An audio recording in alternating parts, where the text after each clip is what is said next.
Let's get it. Welcome to the Dear Son Show. We have meaningful conversations about life through the lens of fatherhood. It's for fathers, those with fathers, and the fatherless, so nobody's left out. These are the conversations I want my son to access as he grows through life into manhood, so no topics are off limits. I'm your only host today, D. Johns, where we got the amazing TJ Davidson on the show. How you feeling, my brother? Feeling great. I hope you're feeling good. I'm feeling fantastic, man. How's your week going?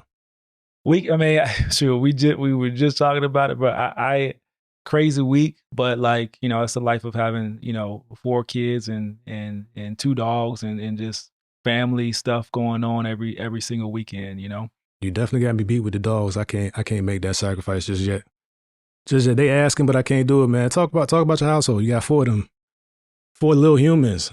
Yeah, four kids, 3 boys. My oldest is 13, and then I have 11-year-old, I have a 9-year-old, and my daughter is 7. And just just been grinding and grinding. And actually, my daughter is 6, so I don't know why I said that. My daughter is 6. After 3, man, you get a pass. Well, you know what, like it's crazy because, just seeing like how they've grown and advanced, I always feel like my daughter has been like more mature than what, she has, like just her age and her maturity. It always amazes me. So yeah. Completely get it, man. I got 5. Yeah. Slightly further down the road than you today. They are 21, 19, 17, 11, and 10. So we had a reset. Yeah. And we had to remember how to parent again. 21 and 10 good, is man. Crazy. 21 and 10 is a big nuts. Complete nuts. I blame my wife. She has a different feeling, but you know how that goes. Yeah. You know how that goes.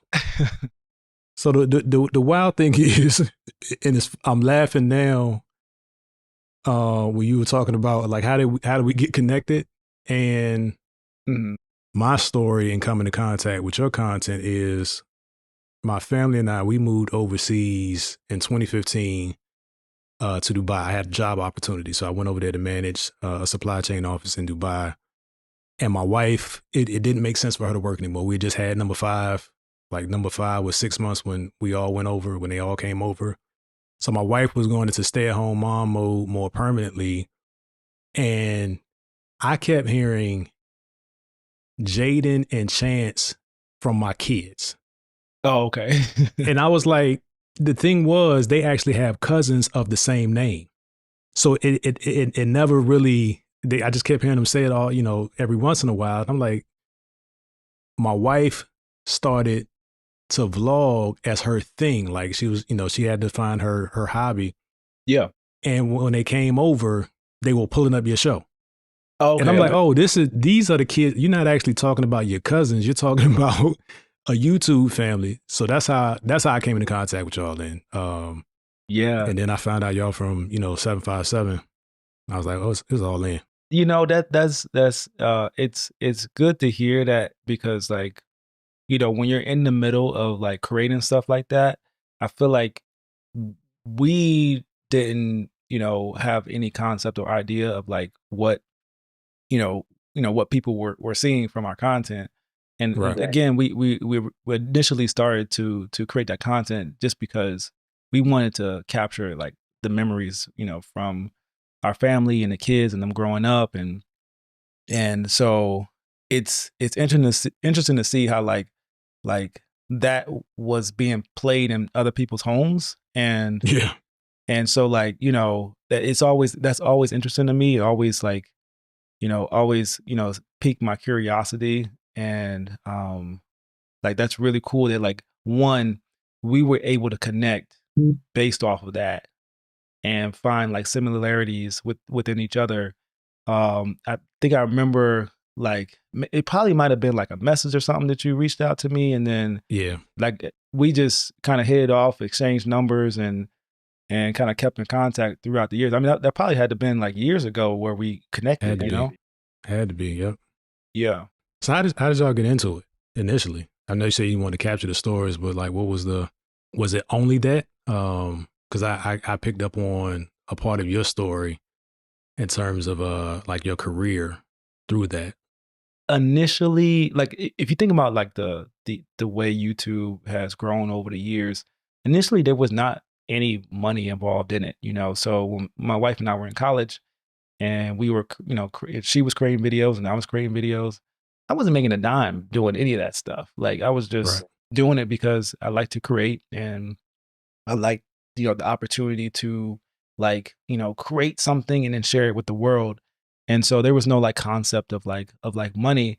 And as we kind of, you know, grew in that, uh, we you know, created our own voices and we created our own you know, platforms. And then the kind of natural progression of that was okay, like, you know, previously I was creating stuff about, you know, college life and in my dorm room, and then my wife was creating stuff about her beauty makeup and you know, her outfit and what she was wearing because she worked at, you know, a fashion store. And so Mm. that was just kind of our world. And then our world started to be, you know, started to change into having kids and having Right. a family. And so naturally we just continued to create what was being reflected in our lives, right? And so it's like, okay, well, let's start creating content like this of what we're experiencing. And you know, that I think that like desire to continue to create definitely came from just like our natural will and want to do it. But then once we got into having a family, having a household, and you know, going into corporate world, that's when it's like, well, maybe there's an opportunity here to create a lifestyle that allows us to just do this, you know, Mm. for our work and for our you know living. So we're both from the 757, man. What was early life like for you in 757? Man, you know, 757 man is very interesting place, man. You know, I grew up in sports. Mm. I grew up around the sports life, playing for AAU teams, playing for my local high school. You know, just ingrained in that sports life and ingrained in the you know, the idea of making it, you know, in sports. And Mm. but I also had, you know, parents who wanted to make sure I was well rounded, you know. So, uh, you know, they put me in, you know, band. I played the, you know, the drums. I played the piano. They put me in summer camps where, you know, I first picked up my first camera. And then, you know, also in every sport that, you know, I wanted to try, track, Mm. football, basketball. I did those throughout high school and throughout, you know, my younger years. And so, you know, that's my childhood was just like, you know, kind of like how my children's childhood is right now, just full of Mm-hmm. athletics, full of different activities, full of trying to, you know, create a well-rounded, you know, environment for my kids. So what high school? So I went to Menchville High School DeVille. in Newport Okay. News. Yeah. What about you? Hampton High, man. Hampton High. Okay. I Okay. think I'm Okay. Yeah. several years older than you, so I don't think we crossed paths there at all. You're a crabber. You're a crabber. Yeah. Class of 97, man. What about you? What about your childhood in the Hampton Roads area?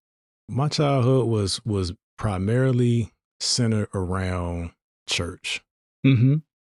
And sports wasn't a big deal in the house. I had some opportunities to play, rec league and play for my church. But one of the challenges, the way I grew up, from a religious perspective, was my family was 7-day Adventist.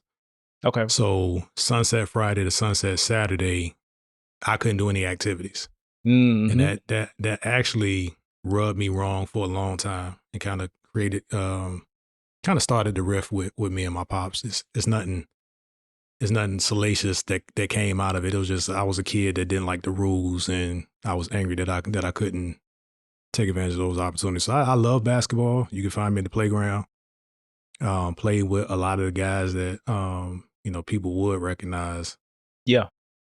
Didn't actually have the opportunity to directly So I thought. So the thing was, my mom was like, "Hey, you can play all the other times except for this window." And me, I'm like, "What is that? How does that even make sense?" Yeah. So Yeah. probably shame on me for not even trying, but I felt some kind of way about it. So it kind of limited my opportunities, and I spent my first 8 grades, so first through eighth, in private schools, smaller church schools, in and around Hampton Roads. And ninth grade is when I went to Hampton. So I went to high school all through. I went to public school all through high school, and that was like a culture shock. It's like, man, black people everywhere. Because my schools were, some of the schools that I went to had like 50 people in the total school, and the biggest one may have had 400 or 500, but that was K through 12. Um, I went to Mary Atkins and Hampton Christian. I don't know if you're familiar with Hampton Christian, but that was kind of my life, man. So I had a well-rounded experience, with the exception, in my opinion, of sports, because there was only so much exposure you can get playing in the leagues that I was playing in and playing the competition I was playing. But I definitely had a love for it. Continued playing basketball, kind of rec league. After I graduated, went to college, went to ODU, took the scenic route to graduate. First semester after high school, it was a freedom shock for me, and I didn't go to class. I didn't do too much, and the very next semester I was back at home working full time. Ended up working at the shipyard and realized that that's not the life that I really desired. So had to work full time, go to school full time, and I think that's what I needed, because it made more sense. It was more meaningful to me to do it that way. It was a harder way, but yeah, that's the guess that's the 2 minute version of my life in the 757 coming into adulthood. Now, when you say that though, I like because I grew up in the church too, Mhm. and my church was non-denominational, but you know, my dad was, in, heavy in the church. He was a deacon. He's a minister now. Mhm. So I was there 2 or 3 times a week, Yeah. and so it, definitely was a priority in our lives growing up. Yes, my question towards you would be like, how has that changed now? Are you still, practicing the same thing with yourself and your family now? I'm not, and I came to a point, something about having a family, and I imagine you relate to this, is understanding what you did out of repetition and tradition versus relationship with God. And and this wasn't intended to be a Bible study by any stretch, but our lives are our lives. So I went through a period of trying to understand the why behind the what, Mhm. and focus more on getting to understand and getting to know God for myself, developing a relationship, relying on the faith that I had, not my parents' faith and their prayers. Um, once I had a family, and it's all interconnected to what life was throwing at me, right? So it was corporate world, trying to make it, trying to be successful. I took some wild opportunities. I went to Iraq for a year, left my family for a year to kind of get ahead financially, or catch up and get ahead financially. And I found myself in a place where I was just detached from God, not a like a purposeful walking away from, but when you get out of, like, there's some value in having habits and tradition, and when you get away from that and realize that your life is kind of flailing, that's what kind of put me back on the track to figure out who God is to who God is and how I relate to him and lead a family. So it's an ongoing journey. Yeah, I mean, I think for us growing up, having that kind of forced on us, leads you kind of away from it for a period of time, and God will let you go, and Yeah. that's the thing that I realized, in my life. God will let you go, allow you to experience those things, and then you know, when you're ready to come back, you come back. Right. And I think when you come back with the knowledge of like, you know, it's this is much harder without him, you know. Much. And so, Much. you know, I think that's a journey that you know, parents are trying to help you avoid that journey, right? Yeah. By giving you like, hey, this is what you should do. These are the rules. This is why you should do it. But as a child, I mean, the natural rebellion, you know, comes in from that of like, hey, like I need to figure this out on my own. Like I completely get it, man. It's like, and again, a lot of it makes sense becoming a parent. Like even the distance that I put, and I take responsibility for. Like I had a great dad, no reason to like nothing abusive or anything like. I just didn't like the set of rules, and it took me becoming a parent and understanding that you got to have a standard. Like you got to have a hard and fast. And then if something challenges that legitimately requires it to be negotiated, look at it. But in my house, this is how it works, Yeah. right? And especially having multiple children, I was the youngest of two. And then I was the one that questioned more than my older sister. So it wasn't like I was setting the tone or an example for children behind me. But now, like my how we treat my oldest impacts number five Yes. because, you know, he's watching and starting to understand what he can and can't do, what's not acceptable, and how things are different for him or than the other children. So all of it matters, man. I get it. It does. It does. And it's very important for us to understand too, you know, what our life was like. Like I had, you know, my parents were great. You know, my mom, my dad were, you know, they were doing what they felt like was right for me. Right. Now, it's still up to us as their children to find like the meaning in that. Like it is what my father was doing like good for me. Um, you know, it's debatable, but Right. did my parent do what they felt was right with the information and the knowledge that they have to do it? And Yeah. to me, that's the most important thing is like understanding like what it's like. And as parents now, we understand what it's like, you know, or what it was like for my parents. And with that knowledge, we can you know try to be better parents, but we would never be perfect parents. Yeah. How has that impacted you in terms of, I would suggest that each generation gets or should get a little bit more open and understanding to and with their children.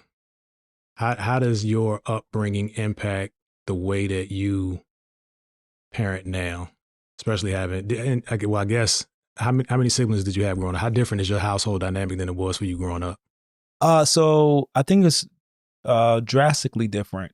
The difference, you know, so it was just me and my sister, uh, my sister and I, and we kind of like had a very close bond, right? Where it was like us against the world, Hmm. and so I was very happy to have you know a sister like her. We're 2 days apart. Um, our birthdays are 2 years and 2 days apart. So you Hmm. know she's born on the 20th. I'm born on the 18th of March. And so, like, we had our birthdays together. We had, you know, everything was kind of together. And Hmm.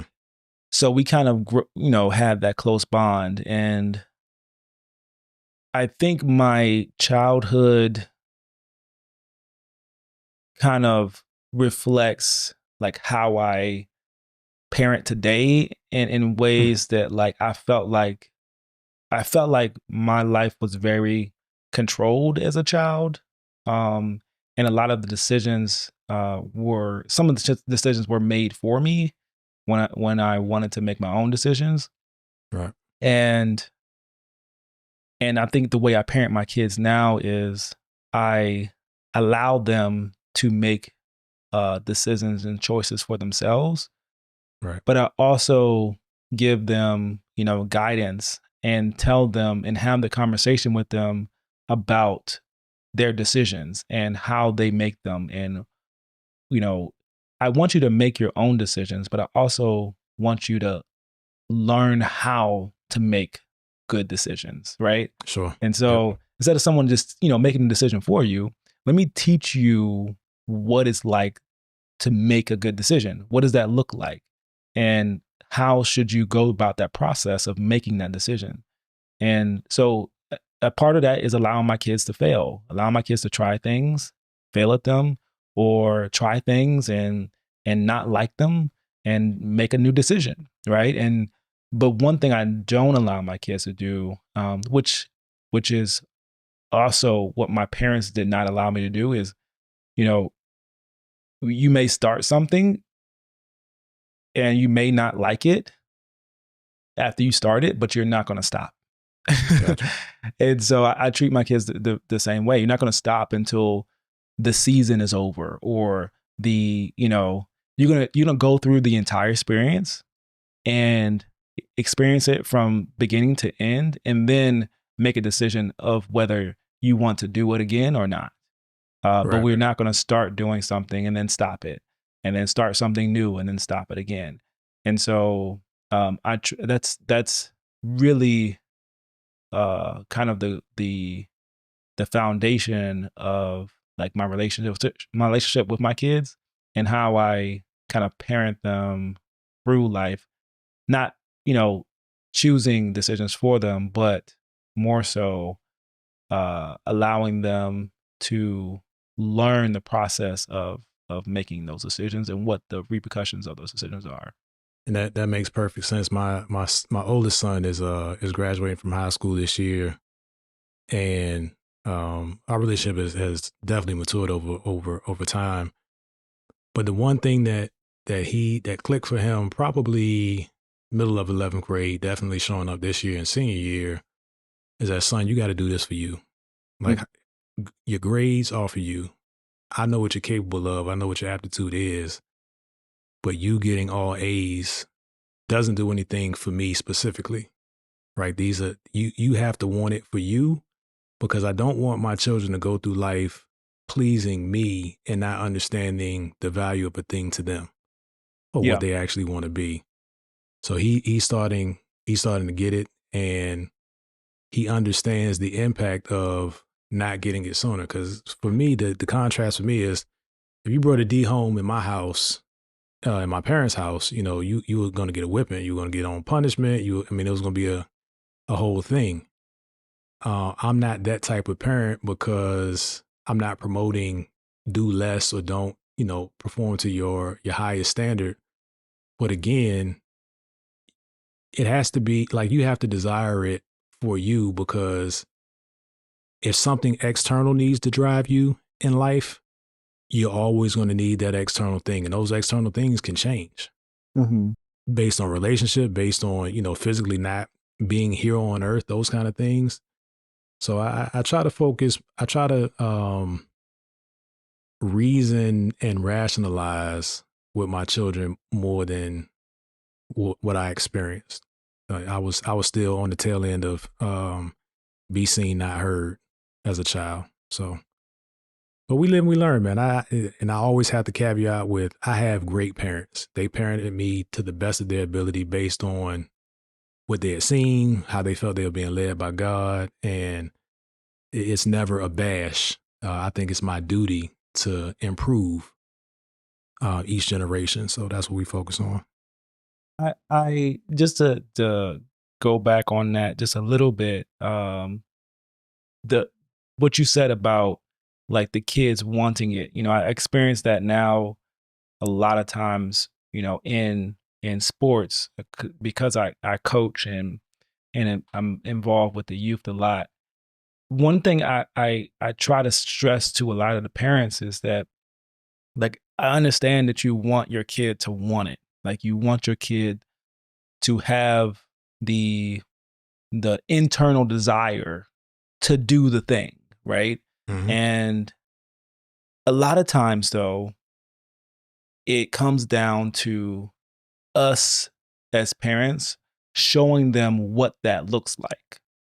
And so, you'll see other kids who are doing that thing and your kid is not doing that thing. And it's like, see, that person has the desire to do it and they're doing it on their own. And it's, but I guarantee majority of those kids have some type of push early on that allowed them to understand like that, this is doing it halfway and this is doing it 100%.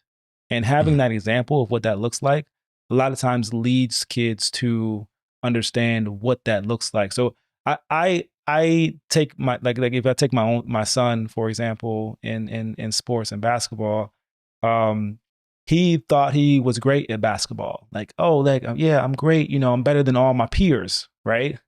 But then when I take him and I put him in a different environment where the peers are operating at a higher level and operating with, at full intensity, now he sees like, oh, there's another level of intensity that is required to go to the next level or to do the thing at the max level.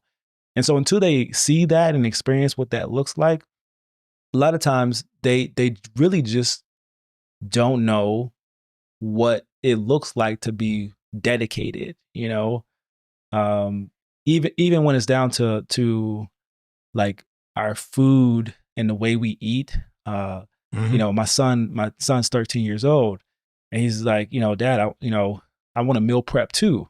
Right. And it's like, if he hadn't seen me and my wife meal prepping and creating meals for ourselves to live a healthy lifestyle, then he wouldn't be asking me to meal prep, because he hadn't he hadn't experienced or seen that in his world. So a lot of times, like it really does come down to like a kid being exposed to the level of like desire and the level of commitment, and seeing what that looks like in order for them to understand what they need to do in their own life.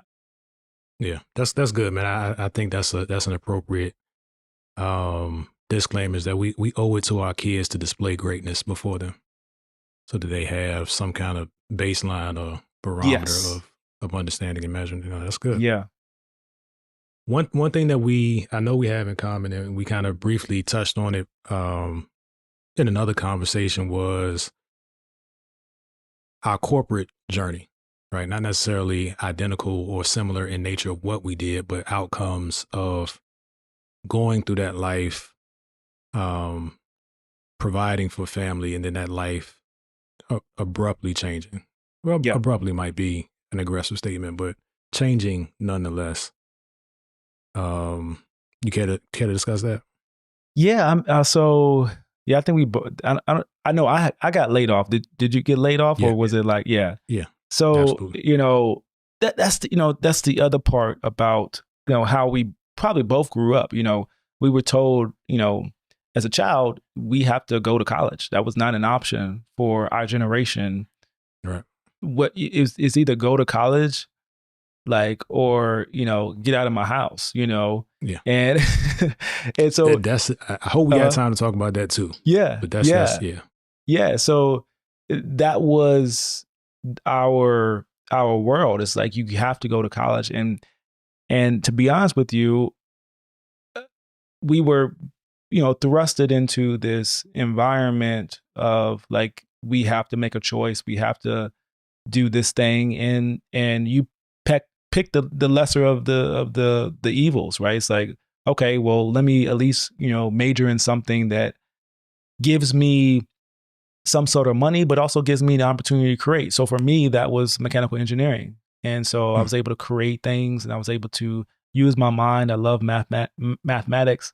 And so I went off into the workforce, got my internship, started on this career path, got experience from one job, moved to the next job, get to my third job, and I'm looking around me and I'm seeing people who had been there for 20 and 30 years. And I'm like, you have been sitting in that same desk for 20 and 30 years. And it was honestly something that really turned me off to the corporate world. It's like, I do not want to be that person. And I then started it started to like really make me convicted about the YouTube world. It's like I have to continue to create. I have to continue to create because this could be, one of the things that allows me to leave this world of this Mm. corporate world. And it ended up kind of doing it itself. I mean, I got laid off from my engineering position on a random Tuesday. And luckily, we were creating something outside of that because that was our main income for a while. My wife, had 2 kids, now 3 at home, and she was working on YouTube, and I was helping her and assisting her with doing that, creating videos and editing videos. And we were kind of upended, and my world was upended as well. Is because I identified as a mechanical engineer. I went to school, I Absolutely. went to college, and I worked that for years, and then all of a sudden, that was gone. Key word for me is identify as, identify with, identity, period. And that's what it was for me, just kind of layering on the conversation we've had to date, to this point. Like I wasn't the athlete. I had friends of athletes, right? I had friends that excelled, went on to D1s, some went to the pros. So I was always looking for my thing that gave me a conversation to have with them. Not that there was a qualification to be their friend or anything like that, but just, it's the healthy competition of a circle of friends excelling. So I got good in corporate. I got promoted, salary was great. Then opportunities kept coming. And that's what took us overseas, and my family was able to live in the UAE. We were in Dubai for 3 years, and that was a very cool experience. And, we came back, my position had elevated again, and I made it to the top rung of the ladder in my department. And it wasn't as fulfilling as I thought it would be.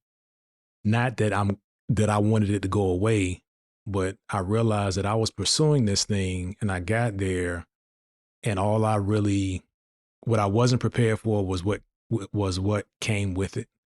Like deciding people's future that were once my peers or a position that I had been in. And companies don't care.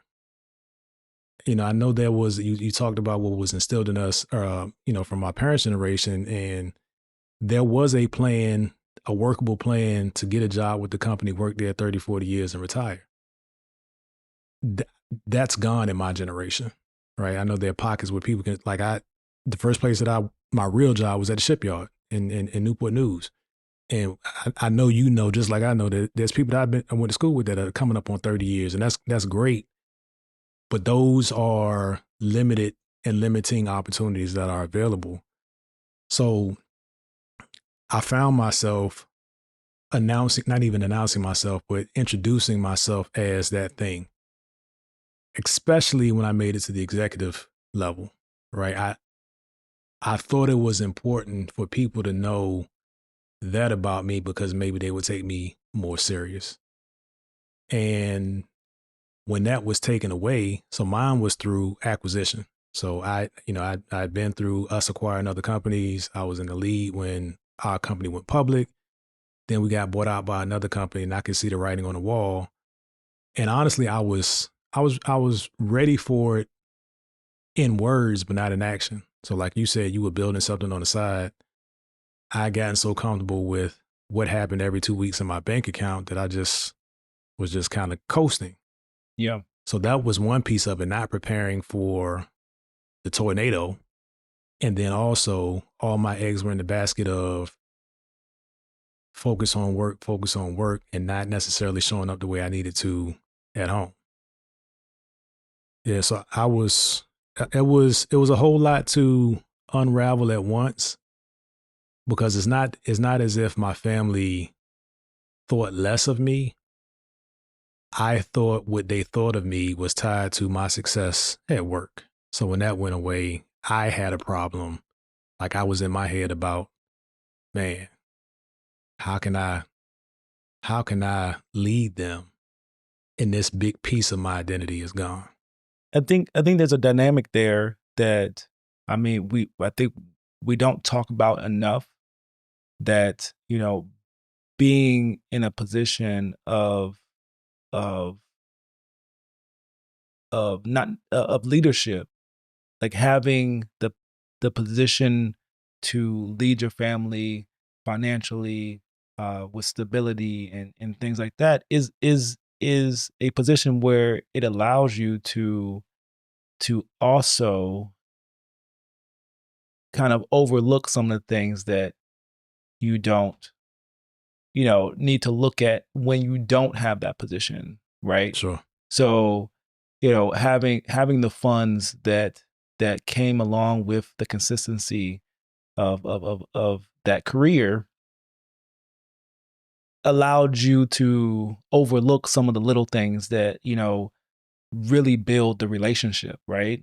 And so Absolutely. when that is stripped away from you, now only thing we have now is the meaningful relationship, right? Like, I can't just go and buy you gifts now, like on a Right. whim, I can't just go and like make these decisions that I want to make just because, right? And it pulls that away from us, and we find value in that, and not necessarily value in that genuine connection, right? Yeah. And so there's a huge change that happens within a man's mind, and that we need to talk about more, because identifying with the thing that you do and not really understanding who you are, and that's where I'm kind of getting at. It's like, because I have this position and I am working this job, I'm introducing myself as TJ, the mechanical engineer, right? Oh yeah, I'm a mechanical engineer. Because a lot of times people say, hey, what do you do? Yeah. My name is TJ Davidson. I'm a mechanical engineer, and that sounds great to people. Oh wow, like what do you do? Oh, I build heat exchangers and tanks and design those, and blah blah blah, right? And it's so interesting. Now, when you strip all of that away, like who are you, and what do you do now? And that the stripping away of that allows us to have the opportunity to understand who we really are outside of that. But while you have that, you can overlook like the the the figuring out of who you are, because you don't need to, right? I can just Right. I'm getting my money, and I'm I can shake people's hands and tell them what I do. And then now that you can't do that, who are you outside of that? And I feel like, having career, having, money, having funds, being able to support other people just by, with monetary value, allows men and women to escape themselves and Sure. not have to deal with what is behind that title and that label, or that, degree. What would you say is the most valuable lesson that came out of it for you? I think I always had a natural desire to not want to be in corporate. Mm. And so for me, when I was in those situations, I always was looking to be around my family. Like, I always was looking like this is cool, but I really want to be at home right now. I Right. really Right. want to be holding my son. And I think I naturally recognized that this thing is taking 8, 9 hours out of my day, and I'm missing like milestones that are happening in my children's lives. Yeah. and I can't get that back. But this thing I can get back. I can always come back and get a job, later on in life. I can't go back and get my child's, childhood back. Yeah. That's something that happens once and it doesn't happen again. So I think it taught me, like, losing the position though. I think that taught me something. Uh, and for me, that was that the only reliability is in my skills and the things Yeah. that I can provide for myself. Um, and if I'm relying on anything outside of that, then it's not to be trusted, and it's not it's not something that I can, sit and be comfortable with. Um, Sure. and I think, like what you said, is like we we used to have these positions where people could just get a job and then they could hold on to that job for a long period of time. But now we're understanding more that these companies and these corporations, they don't care about that. They really care about their bottom line. And if you don't fit within that bottom line, you're gone. Absolutely. I like I said, I've had the unfortunate experience of having to make those decisions, and it never became something I enjoy. Which if there's a silver lining at all, is that because I saw where people did enjoy it, where it was laughs and jokes when you're deciding how a family is going to eat. Mm. What's really interesting, I think, in our dynamics is the difference in the stage of life that it happened. Yeah. Because you said you were focusing on, you want to be home holding your son. I was so well past all of that and having missed a lot of those moments because of corporate, that I think my bitterness was, a little bit more to the nth degree. Not that you would have been bitter, but just I think that settled in on me that I had really given this thing 20 years of my life. Yeah.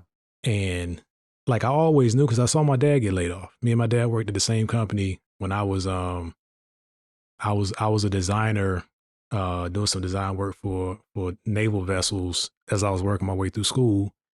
And I got the job because he worked there. He referred me. And I think he was at the time coming up on 24 or 25 years. Yeah. And on a random day, like you said, he came in and they literally said, your position is a luxury we can no longer afford. You can leave today and get your 2 weeks pay, or you can work the next 2 weeks and get your 2 weeks pay. And then with, whatever vacation or everything else he had. But that was my introduction. And I was finishing up school, about to enter the workforce, working at the same company. So I always had a bitter taste in my mouth.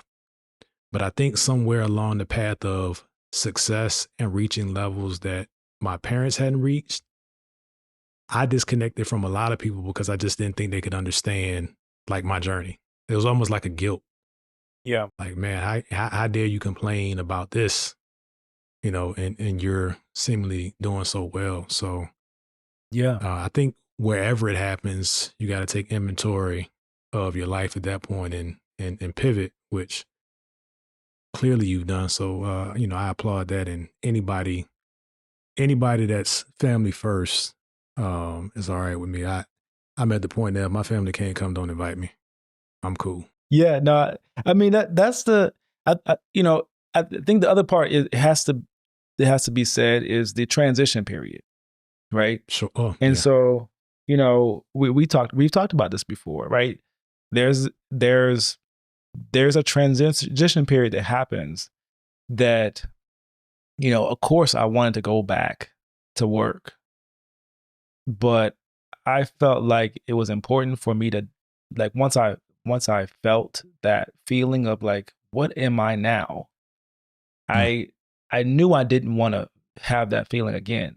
So for me, I'm like, let me sit with this for a little while and understand what I'm feeling. The good thing is that my wife was flourishing because I made the sacrifice beforehand.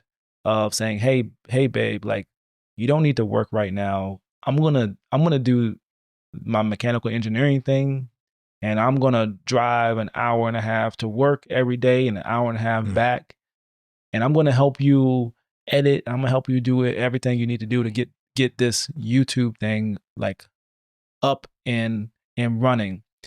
And so she took off of work. We had the two kids. I mean, we had Jaden and Chance, and it was going to cost her paycheck Yeah.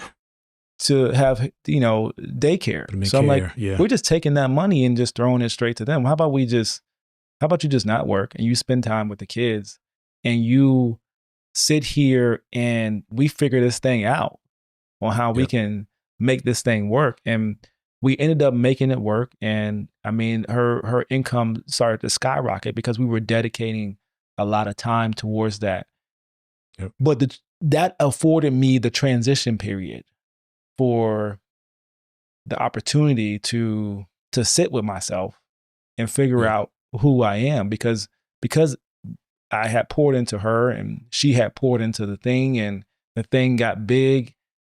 That afforded me the opportunity to sit with myself and figure things out.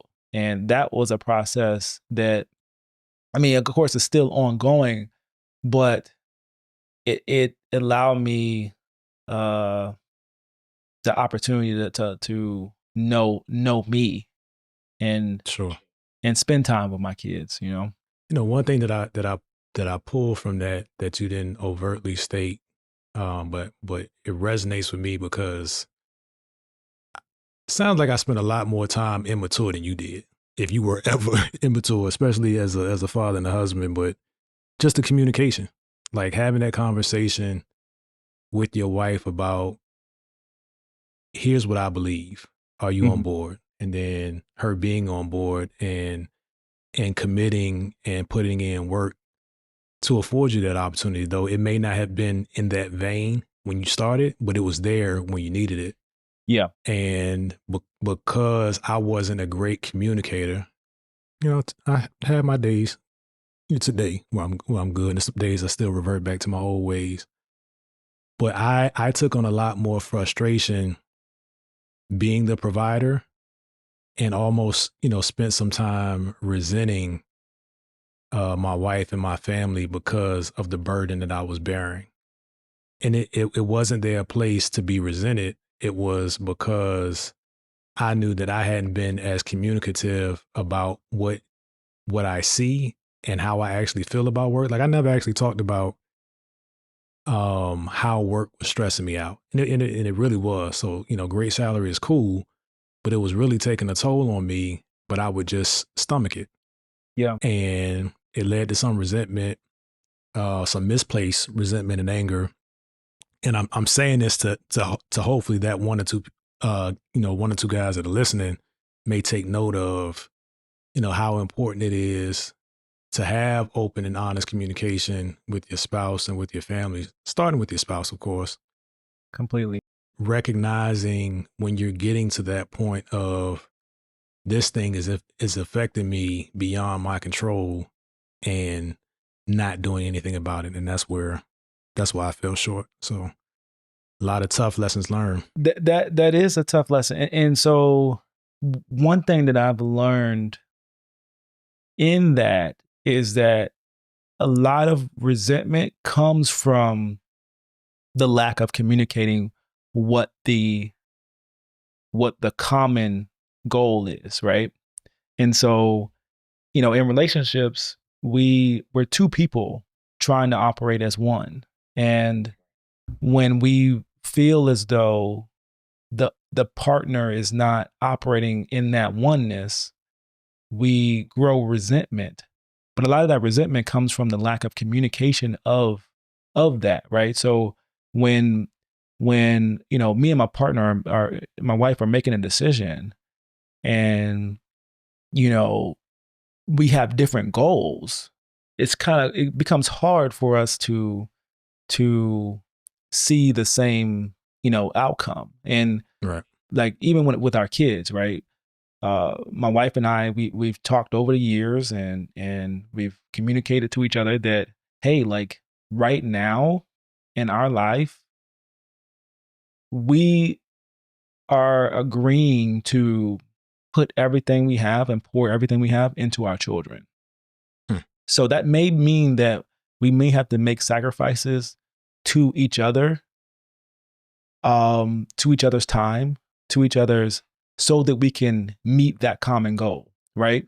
And some people will be like, hey, well, you got to put you and your wife first. I do agree. I do agree with that. I think the first thing that we need to do, though, is communicate what our common goal is. If you and I both agree that this is our common goal, there will Right. be no resentment, right? And a lot of the resentment, comes from the the the miscommunication. You Yeah. believe that this thing is the most important thing, and I believe that this thing is the most important thing. And with that disconnection, we grow resentment for the other person. And Sure. so until we communicate with each other about what that is, what the common goal is, we will continue to grow apart and continue to grow resentment for one another. You don't spend enough time with me, and you spend too much time with the kids. And but if we both agree on what the common goal is, right? If you both agree that, hey, babe, I really want to get this promotion.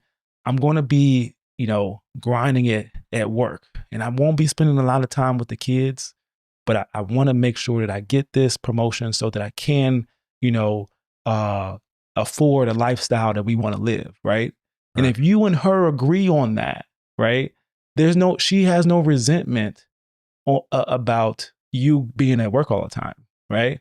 But Yeah. a lot of couples don't communicate and come to a common agreement of like, hey, babe, I really want to do this. Is that okay with you? Yeah. Right. Yeah. And if it's okay with her, then you have that ability to go off and do that with, that common goal in mind, knowing that you and your partner are at one with that decision. Resentment is definitely the quiet killer. Yeah. And I think many men, let me just speak for me because I don't have the data. I think part of my assumption of being the leader was figuring things out on my own. Mm-hmm. Yeah. Yeah.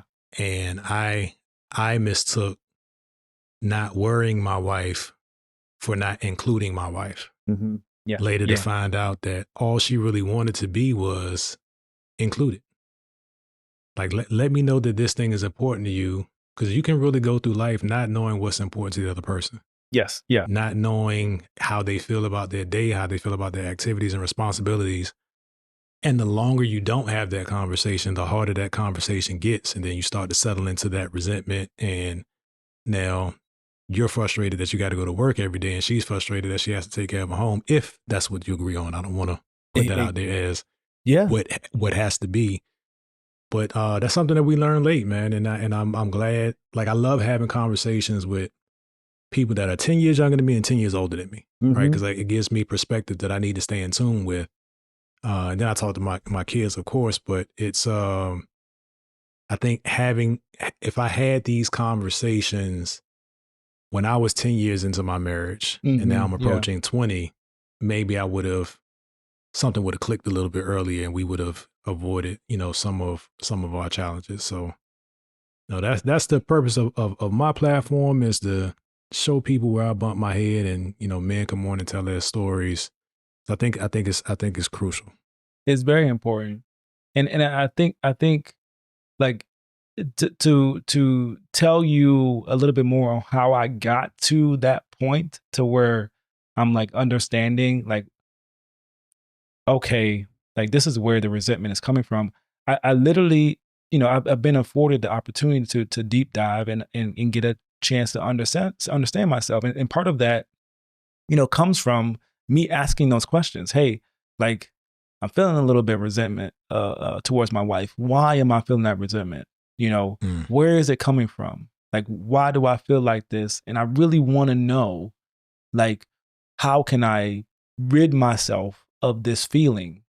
And through like asking myself those questions, you begin to get a little bit closer understanding of like who you are and what you're feeling and why you're feeling it. We as men, we have to have that dialogue with ourselves and ask ourselves those questions. Why am I feeling this way?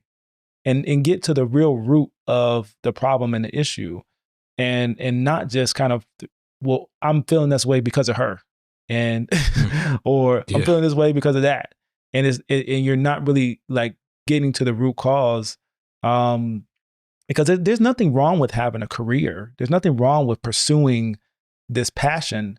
There is something wrong with pursuing a passion and a career without having that other person in your life in the forefront of that conversation, right? Sure. Are you going to continue to do life without that person? No. If you're going to continue to do life with that person, then you need to include them in every bit and piece of not only how you're feeling, but what you're doing. And I think sometimes as men, as tough, as macho as we want to present ourselves, we're scared of those answers. Yeah. So the questions you were asking yourself, like that's to ask yourself and to answer honestly is a thing. Yeah. It's a feat.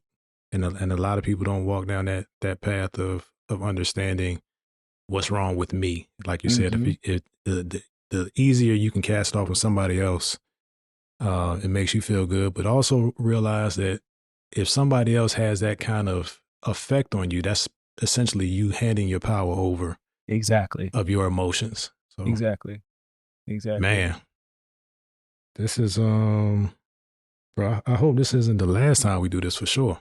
No, we got to do this again, man. We got to do this again. I think this is long overdue. I know we had these conversations before, but never together like this. And I feel like, the more we can open up and talk about this stuff, the more we can kind of tackle these issues together and hopefully, allow other people to tackle those issues as well.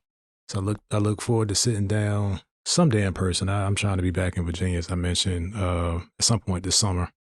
Mm-hmm. Hopefully we can coordinate that, bro. For sure, man. We can do something in person. We can find something in common that we can talk about. So, yeah, man. Do you have a closing or anything that you typically do for you? Yeah, I always shout out my wife, man. My wife, lovekeishaj.com. You can buy her children's book, Chocolate Princess Volume 1.